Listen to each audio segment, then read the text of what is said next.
ഭീകരർ ശ്രീലങ്കയിലോ? പഹൽഗാം കൂട്ടക്കൊല നടത്തിയ ഇസ്ലാമിക തീവ്രവാദികൾ ശ്രീലങ്കയിലെത്തിയോ? ഭീകരർക്കായുള്ള തെരച്ചിൽ കാശ്മീർ വനമേഖലയിൽ സൈന്യം തിരക്കിട്ട് നടത്തിവരികയാണ്.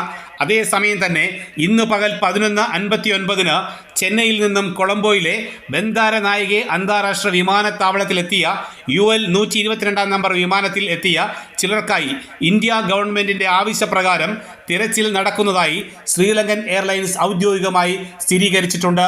ശ്രീലങ്കൻ എയർഫോഴ്സും പോലീസും സുരക്ഷാ ഉദ്യോഗസ്ഥരും ചേർന്ന് തിരച്ചിൽ ശക്തമാക്കിയിട്ടുണ്ട്. ശ്രീലങ്കൻ പോലീസിന്റെ അറിയിപ്പായി ശ്രീലങ്കൻ മാധ്യമം നൽകുന്ന വിവരങ്ങൾ പ്രകാരം പഹൽഗാം തീവ്രവാദി ആക്രമണത്തിൽ ഉൾപ്പെട്ട 6 പേർ ചെന്നൈയിൽ നിന്നും വന്ന ഈ വിമാനത്തിൽ ഉണ്ട് എന്ന നിലയിലാണ് അന്വേഷണം നടക്കുന്നത്. തീവ്രവാദികൾ 6 പേരും ഈ വിമാനത്തിലുണ്ടായിരുന്നോ എന്ന ഇന്ത്യൻ അധികൃതരുടെ സംശയത്തെ തുടർന്നാണ് ഇത്തരത്തിൽ ഒരു നടപടി. അങ്ങനെയെങ്കിൽ കാശ്മീരിൽ നിന്നും പഹൽഗാം ഭീകരർ എങ്ങനെ ചെന്നൈയിൽ എത്തി?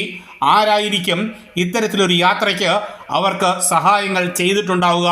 പഹൽഗാം ഭീകരാക്രമണത്തിൻ്റെ പശ്ചാത്തലത്തിൽ 3 മണിക്കൂറിലധികം സമയമെടുത്താണ് പരിശോധന നടത്തിയതെങ്കിലും ഭീകരർ ശ്രീലങ്കയിൽ എത്തി എന്നതിന് ഇതുവരെയും സ്ഥിരീകരണമില്ല.